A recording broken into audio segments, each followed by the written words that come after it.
আসসালামু আলাইকুম ভিউয়ার্স, আপনারা সবাই কেমন আছেন? আশা করি সবাই ভালো আছেন। আজকে আমি আপনাদেরকে একটি সিম্পল ডিজাইনের হাতা কাটিং ও সেলাই করে দেখাবো। প্রথমে আমি কাপড়টাকে 4 ভাঁজ করে 2 ইঞ্চি 2 ইঞ্চি 4 ইঞ্চি করে দুইটা কাপড় কেটে নিব।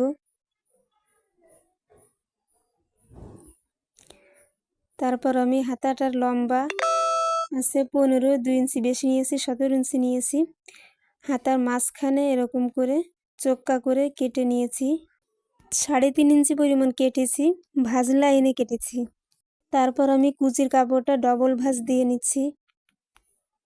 ডবল ভাঁজ দিয়ে আমি এভাবে সুন্দর করে কুচিগুলো দিচ্ছি। কুচিগুলো সুন্দর করে দিলে দেখতে অনেক সুন্দর লাগবে। আমার ভিডিওটি যারা ইউটিউব চ্যানেল থেকে দেখছেন তারা আমার চ্যানেলটি অবশ্যই সাবস্ক্রাইব করবেন এবং ফেসবুক পেজ থেকে যারা দেখছেন তারা আমার পেজটি ফলো দিয়ে পাশে থাকবেন। তারপর আমি হাতাটার উপরে কুচিটা রেখে সুন্দর করে এভাবে রাউন্ড করে যেরকম সুন্দর করে কাটা ওরকম করে কুচিটা বসিয়ে সেলাই দিব। সেলাই দেওয়া শেষ। এবার আমি মাঝখানে যে চোক্কাটা কেটেছিলাম ওখানে কাঁচি দিয়ে চাকান দিয়ে নিব যাতে কোঁচকায় না যায়।